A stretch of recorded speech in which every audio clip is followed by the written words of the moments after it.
माता सबरी की कथा। बात भगवान राम के जन्म से पहले की है, जब भील आदिवासी कबीले के मुखिया अज के घर बेटी पैदा हुई थी।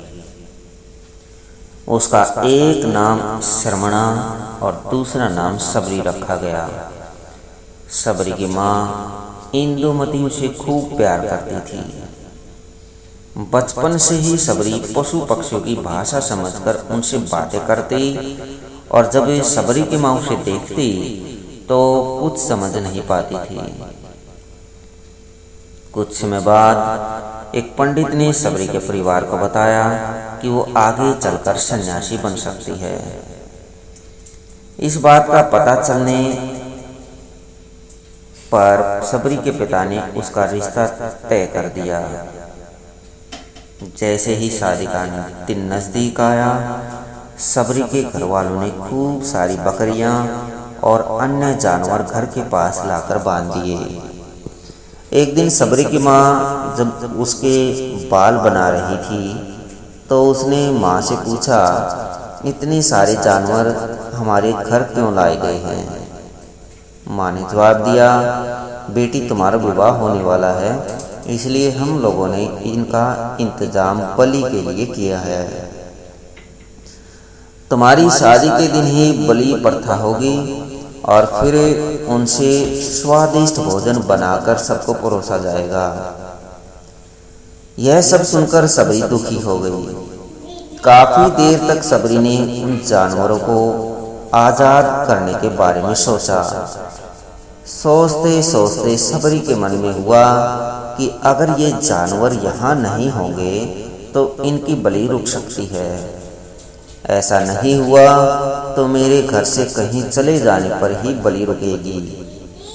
जब मैं नहीं रहूंगी तब न तो विवाह होगा और न ही बलि प्रथा होगी। इससे मासूम जानवर बच जाएंगे। इसी सोच के साथ जानवरों को रखी गई जगह पर सबरी पहुंची। उसने सोचा कि उन्हें खोल देती हूँ, लेकिन वो ऐसा नहीं कर पाई। उसके बाद सबरी जंगल की तरफ भागने लगी। भागते भागते सबरी ऋषिमुख पर्वत पहुंच गई। वहां करीब 10,000 ऋषि रहा करते थे।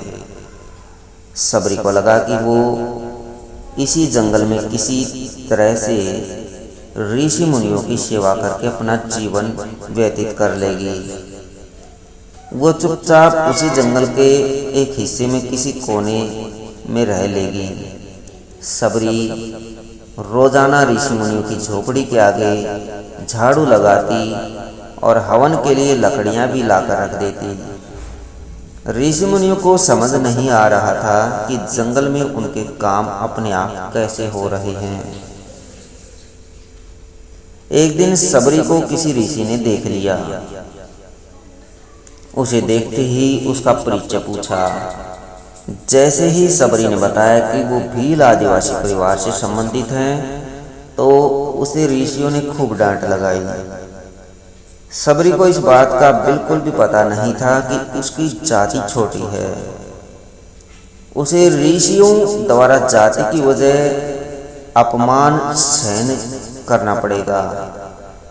इतना सब होने के बाद भी सबरी हर ऋषि मुनि के दरवाजे पहुंचती और उनके आंगन में झाड़ू लगाकर उनसे गुरु दीक्षा देने के लिए कहती।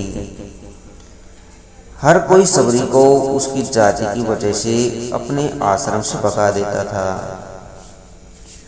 ऐसा होते होते काफी समय बीत गया। उसके बाद सबरी मतंग ऋषि की कुटिया में पहुंची।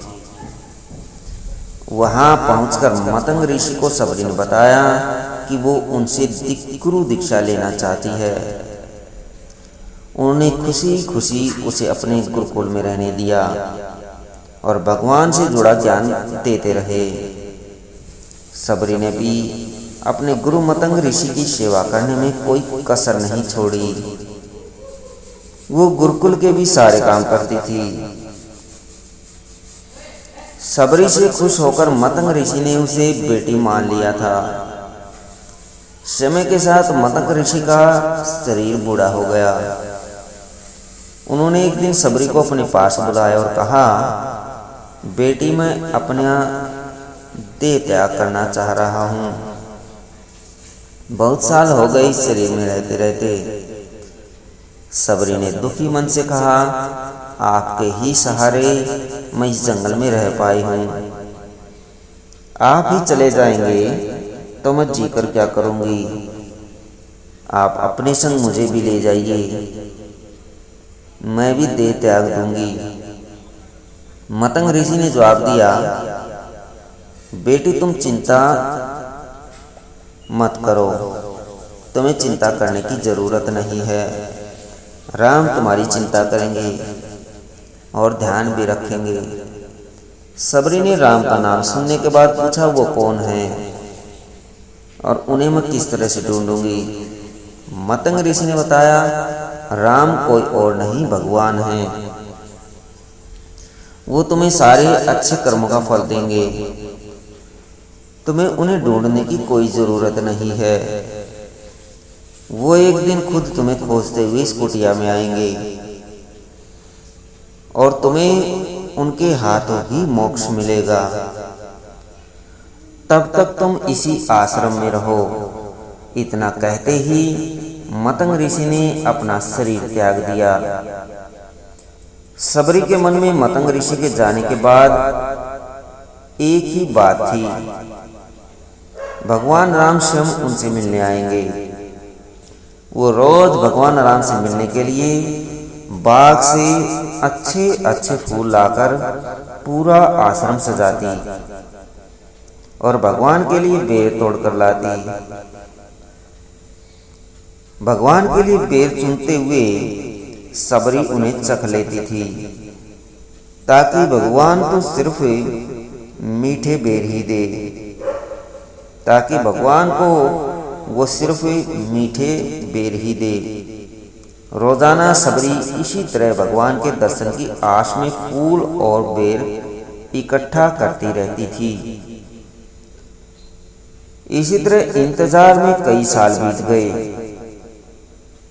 शरीर एकदम वृद्ध हो गया।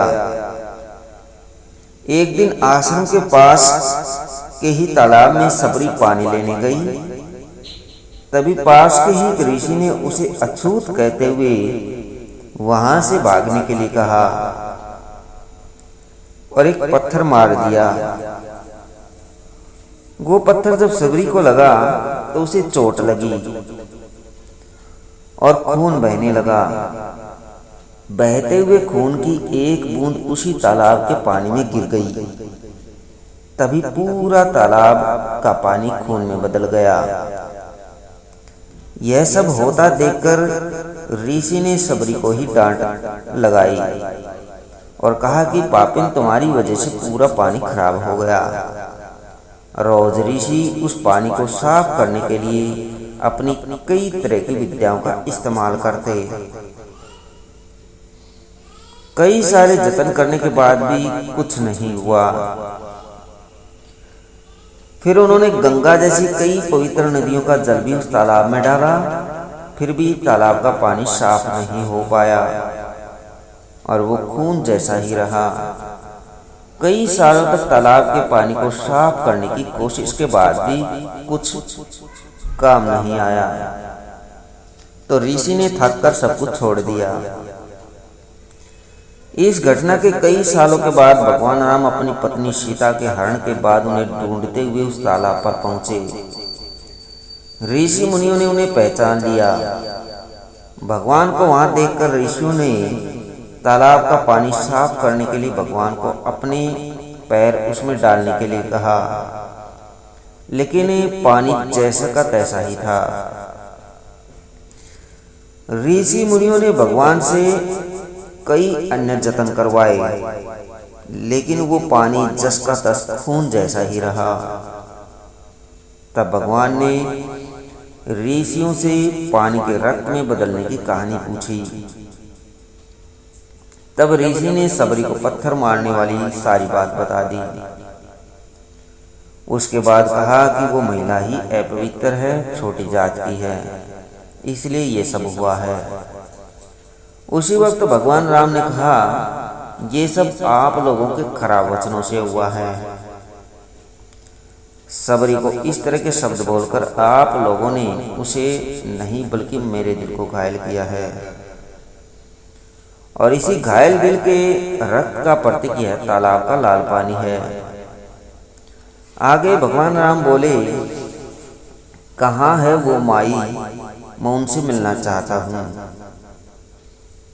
तब तक सबरी उसी तालाब के पास पहुंच जाती है। इस दौरान सबरी के पैर को ठोकर लगती है और कुछ धूल उस तालाब में गिर जाती है। तभी सारा पानी साफ हो जाता है। भगवान सबसे कहते हैं कि देखिए, आप लोगों ने क्या कुछ नहीं किया, लेकिन पानी साफ नहीं हो पाया। अभी सिर्फ इनके पैर की थोड़ी सी धूल ने ही तालाब का पानी साफ कर दिया। भगवान राम को सबरी पहचान चुकी थी। उन्हें प्रणाम करके सबरी ने कहा, भगवान आप मेरे साथ कुटिया में चलिए। भगवान राम भी खुशी खुशी सबरी के साथ चल पड़े। फूलों से सबरी ने भगवान राम का स्वागत किया।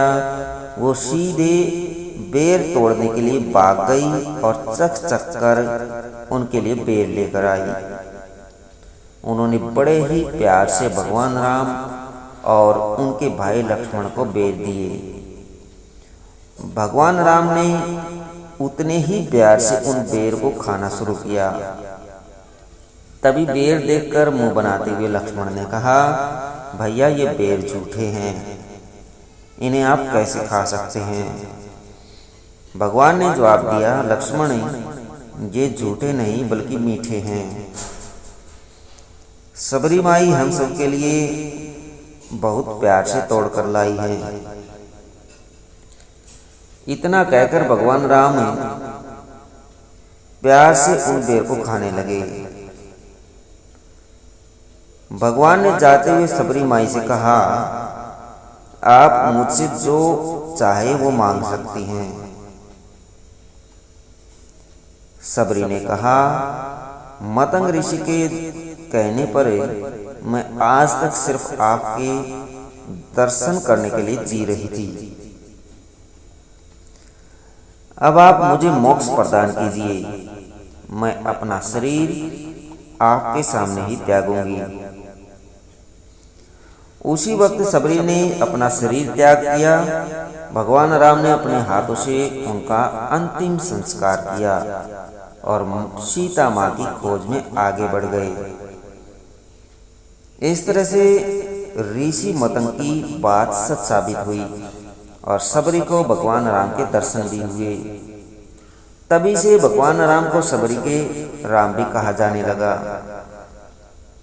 कहानी से सीख, सच्ची श्रद्धा हो तो भगवान के दर्शन जरूर होते हैं।